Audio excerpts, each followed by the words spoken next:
bersyukur hari ini kita masih ada sampai saat ini. Itu semua adalah karena anugerah Tuhan. Mari ibu-ibu, sebelum kita mulai ibadah pada sore hari ini, kita awali dengan doa.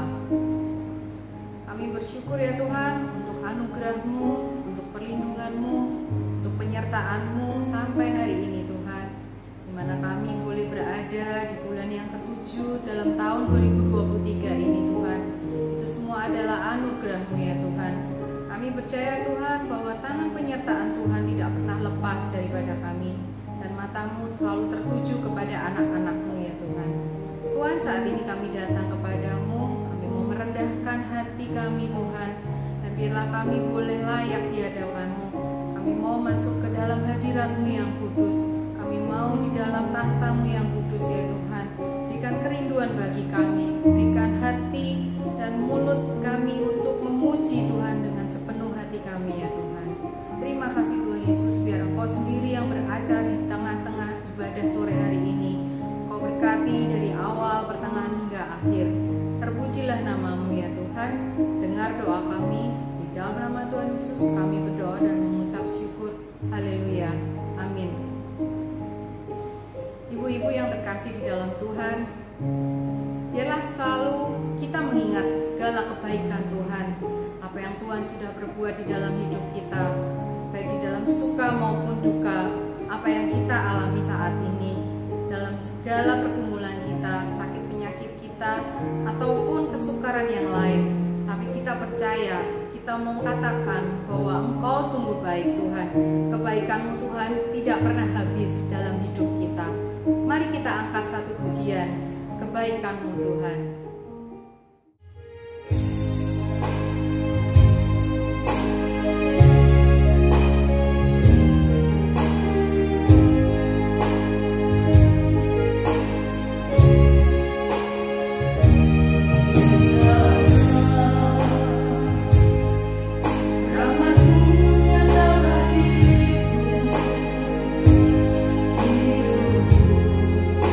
Dalam tangan-Mu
hari ini kita boleh datang di rumah Tuhan untuk memuji, mempermuliakan nama Tuhan. Dan hari ini kita juga akan belajar kebenaran firman Tuhan. Sebelum kita bersama-sama merenungkan firman Tuhan, saya mengajak setiap kita untuk tundukkan kepala kita akan sekali lagi berdoa kepada Tuhan. Bapa di surga, kami bersyukur Tuhan, hari ini kami boleh memuji nama-Mu. Biarlah setiap pujian yang kami naikkan di hadapan Tuhan ini boleh berkenan di hadapan-Mu dan juga boleh menyukakan hati Tuhan. Terima kasih Tuhan Yesus, terima kasih. Kami juga membuka hati kami, pikiran kami siap diajar oleh Tuhan, dididik, dibentuk oleh Tuhan melalui kebenaran firman Tuhan. Berbicaralah kepada kami Tuhan Yesus, kami siap mendengar firman-Mu, terlebih lagi kami siap melakukan firman-Mu, menghidupinya di dalam keseharian kami. Di dalam nama Tuhan kami Yesus Kristus, Allah kami yang hidup, kami boleh berdoa dan menaikkan syukur kami. Amin. Ibu-ibu yang dikasih oleh Tuhan, tema perenungan firman Tuhan hari ini adalah Abigail, perempuan bijak di mata Tuhan. Sebagai dasar perenungan, kita akan membaca dari kitab 1 Samuel, pasal yang ke-25, ayat yang kedua sampai dengan 43, tetapi kita tidak akan membaca secara keseluruhan perikop ini. Kita akan membaca beberapa bagian saja. Saya akan membacakan bagi kita sekalian, ibu-ibu dapat menyimak Alkitab masing-masing. Ayat yang kedua. Ketika itu ada seorang laki-laki di Maon yang mempunyai perusahaan di Karmel. Orang itu sangat kaya. Ia mempunyai 3.000 ekor domba dan 1.000 ekor kambing. Ia ada di Karmel pada pengguntingan bulu domba-dombanya. Nama orang itu Nabal dan nama istrinya Abigail. Perempuan itu bijak dan cantik, tetapi laki-laki itu kasar dan jahat kelakuannya. Ia seorang keturunan Kaleb. Ketika didengar Daud di padang gurun bahwa Nabal sedang menggunting bulu domba-dombanya, maka Daud menyuruh 10 orang. Dan kepada orang-orang itu Daud berkata, pergilah ke Karmel dan temuilah Nabal. Tanyakanlah keselamatannya atas namaku. Ayat 10 sampai dengan ayat yang ke-11. Tetapi Nabal menjawab anak buah Daud itu yang beri salam tadi, ya. Katanya, siapakah Daud? Siapa dia? Siapakah anak Isai itu? Pada waktu sekarang ini ada banyak hamba-hamba yang lari dari tuanya. Dia katakan demikian. Ayat 11. Masakan aku mengambil rotiku, air minumku, dan hewan bantaian yang kubantai bagi orang-orang di pengguntingku untuk memberikannya kepada orang-orang yang aku tidak tahu dari mana mereka datang. Ya, binatang yang kubantai, yang kupotong bagi orang-orang pengguntingku yang memotong bulu domba dia. Masa aku harus memberikan kepada orang lain? Ayat 32 sampai 33 dan 33. Lalu berkatalah Daud kepada Abigail, terpujilah Tuhan Allah Israel yang mengutus engkau menemui aku pada hari ini. Terpujilah kebijakanmu dan terpujilah engkau sendiri, bahwa engkau pada hari ini menahan aku daripada melakukan hutang darah dan daripada bertindak sendiri dalam mencari keadilan. Berbahagia setiap kita yang membaca firman Tuhan, merenungkannya dan melakukan firman Tuhan itu di dalam keseharian setiap kita. Ibu-ibu yang dikasih oleh Tuhan, ada ungkapan yang tidak asing bagi setiap kita.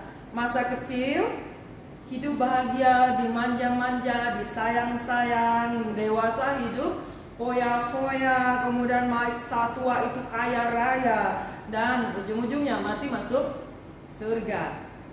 Orang katakan, wah indah sekali punya kehidupan seperti itu.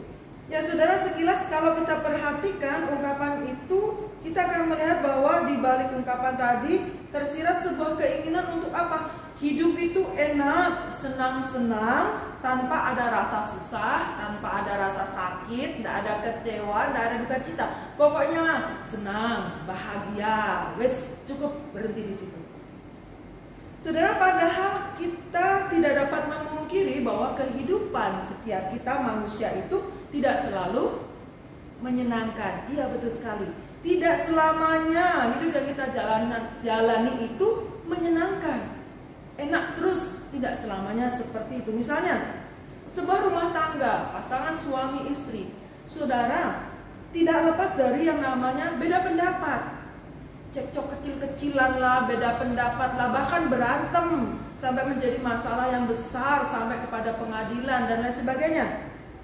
Perusahaan, sebuah perusahaan yang dikelola mungkin oleh sahabat kita tidak selamanya mendapatkan untung yang besar sesuai dengan harapan, sesuai dengan perhitungan kita. Ada bangkrutnya, ada kehilangan, ada kegagalan. Kemudian kadang kita sakit, tapi kadang kita sehat. Ada orang sakit, tidak sembuh-sembuh. Ada yang lahir, ada yang meninggal. Saudara, firman Tuhan di dalam Pengkhotbah 3 ayat pertama mengatakan demikian. Untuk segala sesuatu itu ada masanya. Iya, betul sekali. Ada masanya untuk apapun di bawah langit, ada waktunya. Ya saudara kasih dalam Tuhan, sebagai anak Tuhan kita itu harus belajar dan belajar terus. Untuk apa? Untuk dapat menerima segala sesuatu yang datang, yang hadir di dalam kehidupan setiap kita itu sebagai sebuah pembelajaran. Seperti sebuah sekolah, masa bagi kita untuk belajar. Setiap hal yang hadir dalam kehidupan kita, kita sikapi itu sebagai sebuah masa pembelajaran yang Tuhan izinkan datang dalam kehidupan kita. Supaya apa? Kita bisa hidup dengan bijak. Supaya kita bisa apa? Belajar menyikapi segala sesuatu dengan baik, dengan tepat, dengan bijak. Belajar dan belajar. Saudara, karena kebijaksanaan itu menjadi sosok pribadi yang bijaksana itu tidak dapat diperoleh dengan instan. Langsung lahir menjadi sosok bijaksana. Ada masa yang membuat kita itu diproses oleh Tuhan. Mazmur 90:12 mengatakan demikian. Ajarlah kami menghitung hari-hari kami sedemikian hingga kami beroleh hati yang bijaksana. Ajar kami untuk apa? Menjalani hari-hari kami itu dengan baik, dengan bijaksana, tidak sembrono, tidak sembarangan. Saudara, satu tokoh Alkitab yang kita baca tadi itu menjadi satu contoh pribadi yang sedia, yang siap menjalani hidupnya sebagai apa? Satu proses, masa pembelajaran, masa belajar, masa sekolah bagi dia. Saudara, sehingga sosok pribadi ini dicatat di dalam Alkitab sebagai pribadi seorang wanita yang bijaksana bertindak menurut hikmat daripada Tuhan. Ya, mari belajar dari kehidupan Abigail. Siapa dia? Dikatakan oleh Alkitab, dicatat Abigail adalah seorang wanita yang bijak. Katakan demikian. Ya, dicatat bijak. Selain itu dikatakan apa? Cantik. Tetapi ada catatan.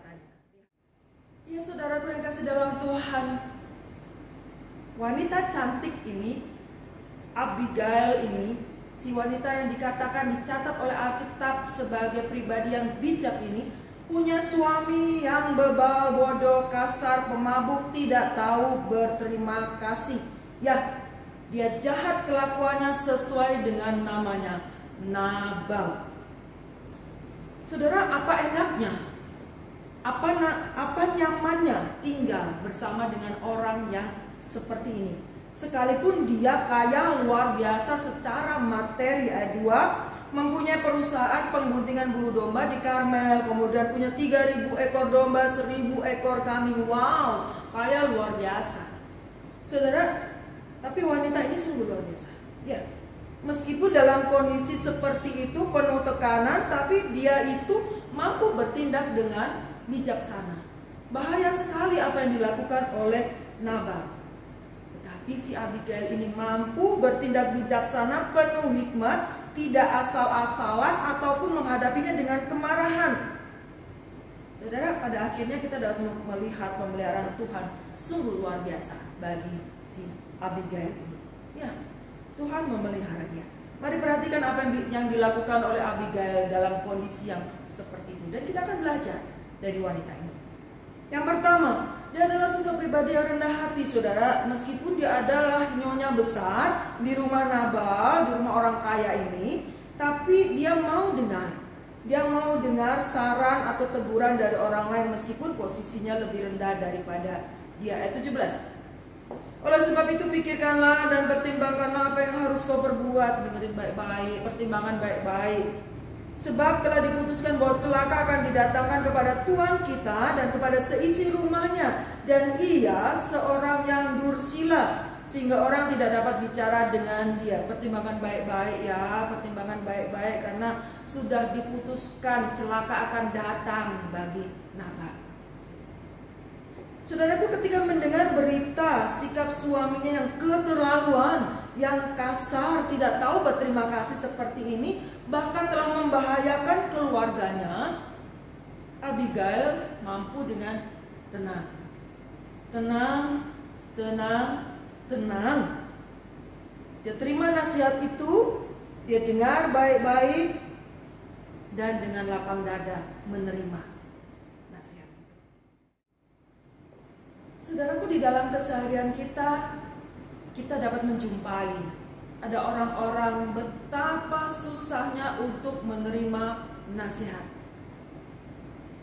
Ketika dalam tekanan, kegagalan, dalam masalah, dalam problem, ketika diberikan nasihat, bisa berkata demikian, siapa kamu?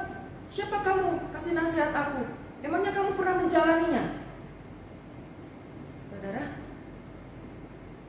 beda dengan Abigail. Dia melihat kondisi seperti itu sangat berbahaya. Dia bisa tenang dan terima nasihat itu, nasihat yang datang kepada dia. Dia tidak berkata, siapa kamu? Kamu hanya seorang hamba. Kenapa memberikan masukan kepadaku? Kenapa memberikan nasihat kepadaku? Aku tidak mau terima. Saudara, dia tidak mengatakan demikian. Itulah contoh teladan Abigail yang rendah hati. Dia mau, dia sedia menerima masukan. Dia sedia menerima nasihat. Amsal 22 yang keempat mengatakan sebuah janji bagi setiap kita. Ganjaran kerendahan hati dan takut akan Tuhan adalah kekayaan, kehormatan, dan kehidupan. Saudara, kalau kita baca secara utuh perikop ini, kita akan bisa melihat kisah Abigail. Bagaimana itulah yang diterima oleh Abigail. Ganjaran kerendahan hati, kehormatan dalam kehidupan dia, Tuhan berikan.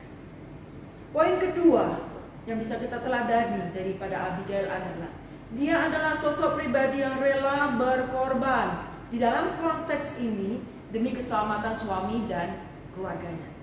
Saudara, Abigail menjadi seorang yang menebus kesalahan Nabal. Siapa yang salah? Siapa yang menebus? Siapa yang salah? Siapa yang minta maaf?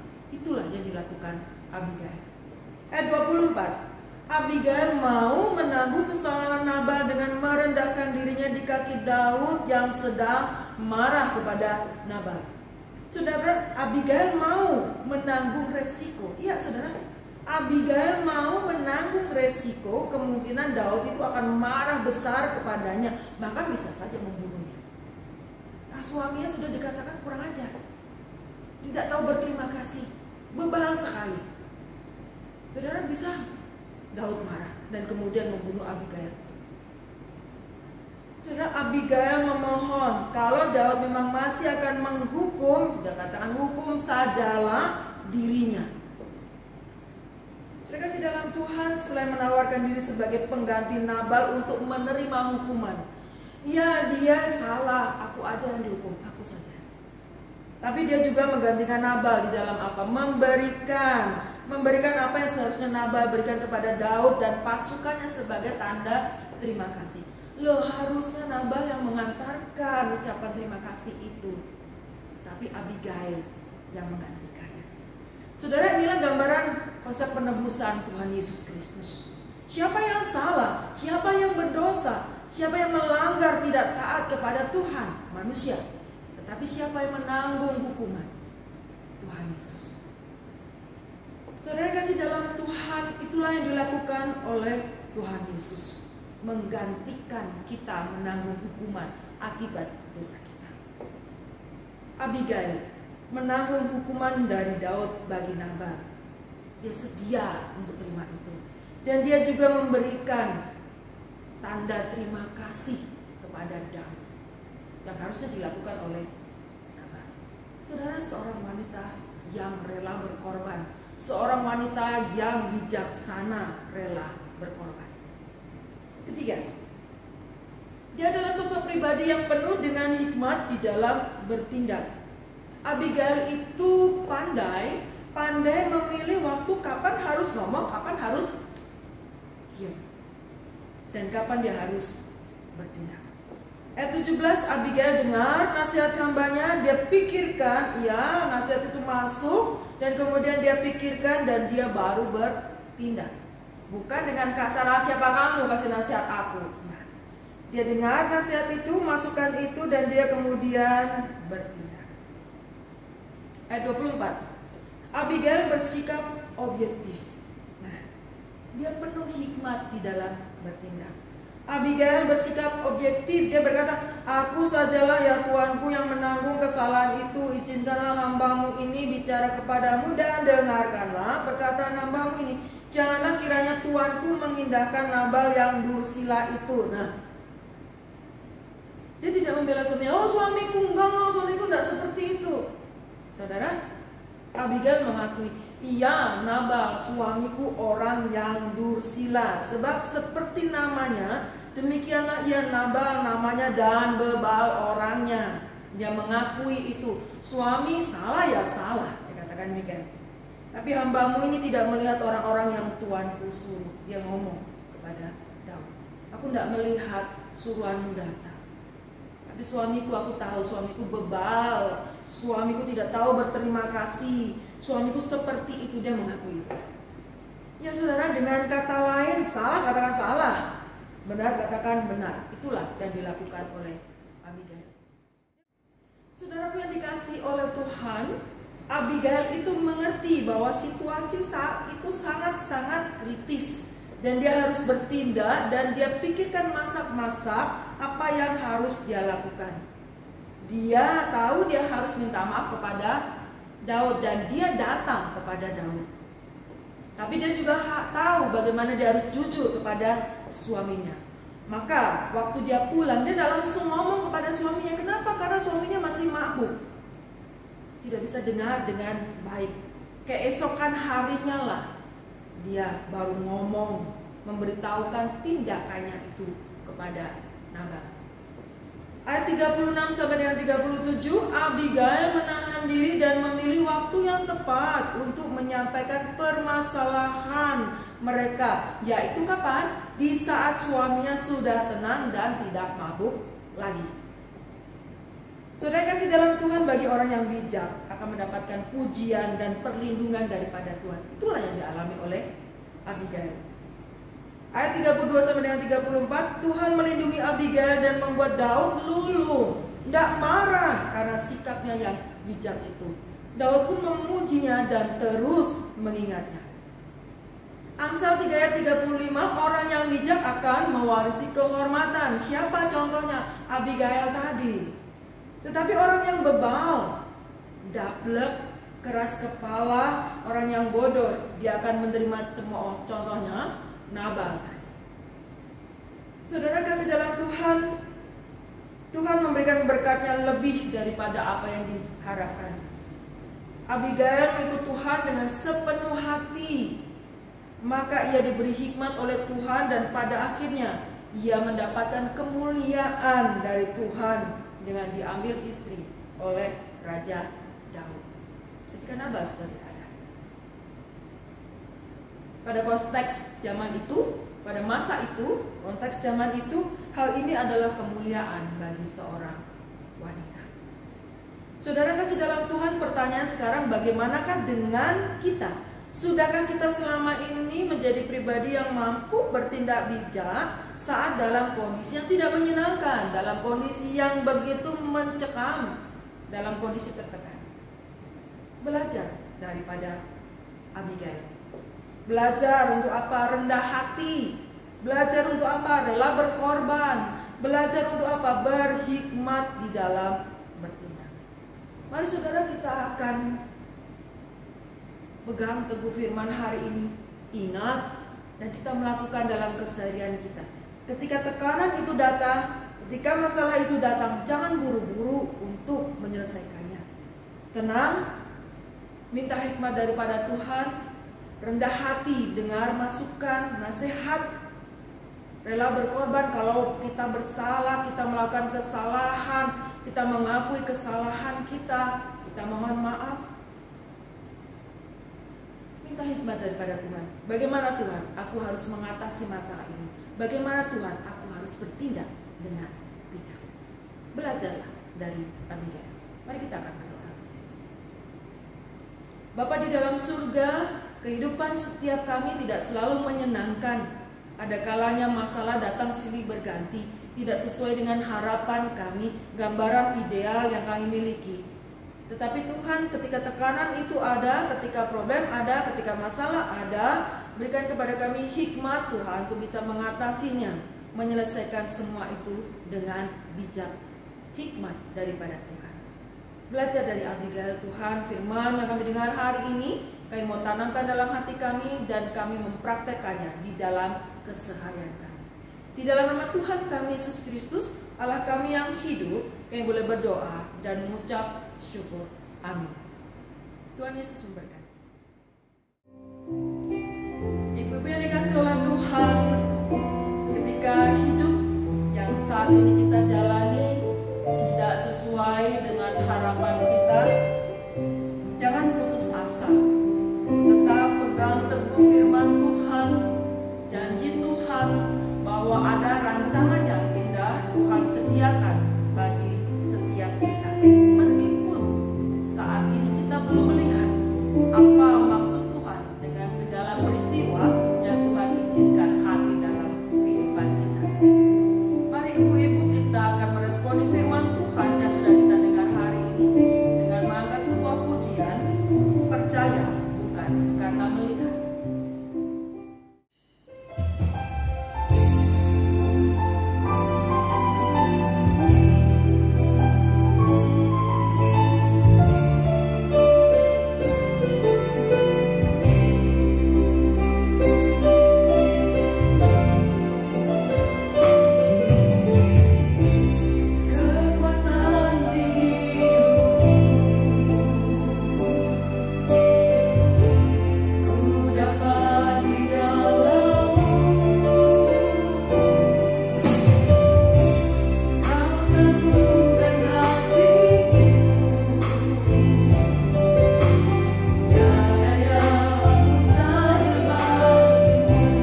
walaupun secara online, tapi kami percaya untuk penyertaan Tuhan, untuk kasih Tuhan, boleh Tuhan terus nyatakan, boleh Tuhan terus melimpahkan dalam kehidupan kami.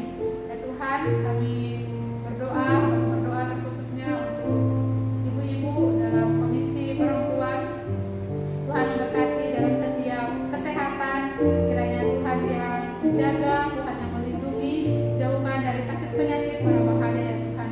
Dan mungkin ada di antara ibu-ibu yang saat ini sedang mengalami sakit, baik yang terbaring di rumah mereka maupun yang terbaring di rumah sakit. Kami percaya ada kuasa tangan Tuhan. Tuhan adalah dokter di atas segala dokter yang mampu menyembuhkan segala penyakit yang dialami, segala penyakit yang dirasakan oleh ibu-ibu. Kiranya Tuhan yang menolong lewat makanan minuman yang dikonsumsi dapat menjadi alat Tuhan untuk dapat membawa penyembuhan, untuk dapat membawa pemulihan bagi mereka yang sakit. Terima kasih ya Tuhan. Hamba juga berdoa untuk ibu-ibu semua dalam tugas dan tanggung jawab mereka di rumah sebagai ibu rumah tangga, sebagai seorang istri. Kiranya Tuhan yang berkati, berikan hikmat, berikan kebijaksanaan dalam mengelola rumah tangga, dalam mendidik anak-anak mereka. Tuhan yang terus berikan hikmat bagi mereka, sehingga setiap hal yang dilakukan di dalam rumah, setiap hal yang dikerjakan di dalam keluarga, itu semua hanya untuk Tuhan, itu semua berasal daripada Tuhan, dan kiranya nama Tuhan saja yang dimuliakan. Dan juga hamba berdoa ya Tuhan, menyerahkan untuk semua ibu-ibu dalam komisi perempuan ini, Tuhan yang terus berkati mereka, Tuhan yang terus berikan kesetiaan kepada mereka untuk dapat mengikuti persekutuan yang ada, untuk dapat mengikuti ibadah yang ada, baik ibadah secara onsite di gereja maupun ibadah secara online yang dilakukan melalui YouTube. Kiranya melalui ibadah-ibadah yang dilakukan, ibu-ibu dapat semakin merasakan Tuhan, ibu-ibu dapat semakin melihat kebaikan Tuhan, dapat melihat bagaimana Tuhan begitu mengasihi mereka, begitu mencintai mereka. Tuhan terus berkati dalam segala pekerjaan yang dilakukan, pekerjaan di luar rumah sebagai wanita karir. Kiranya Tuhan juga yang terus tambah-tambahkan berkat-Mu. Kiranya sukacita daripada Tuhan boleh terus melimpah, sukacita damai sejahtera daripada Tuhan dapat terus mengalir untuk ibu-ibu semua. Terima kasih ya Tuhan, terima kasih Yesus. Kami terus berdoa menyerahkan komisi perempuan Gereja GKMI Kenari. Tuhan terus pakai untuk menjadi alat pemuliaan-Mu di tengah-tengah gereja, di tengah-tengah masyarakat, dan bahkan di tengah-tengah dunia. Terima kasih Tuhan Yesus. Kami berdoa menyerahkan setiap pokok doa ini ke dalam tangan Tuhan. Kami percaya Tuhan mendengar doa kami. Kami percaya Tuhan pasti akan menjawab doa kami yang indah dan tepat pada waktu. Terima kasih Tuhan Yesus. Terima kasih Bapa di surga. Inilah doa kami, inilah seruan kami ya Tuhan yang kami naikkan di hadapan-Mu. Di dalam nama Tuhan kami Yesus Kristus yang hidup, kami berdoa dan kami bersyukur. Amin. Ibu yang dikasih oleh Tuhan, mari kita mengarahkan hati kita kepada Tuhan dan kita menerima berkat daripada Tuhan. Kasih, sukacita, damai sejahtera, pemeliharaan, penghiburan yang sempurna daripada Allah Bapa, Allah Putra, dan Allah Roh Kudus ada bersama-sama kita semua mulai dari sekarang sampai selama-lamanya. Amin. Bapa terima kasih.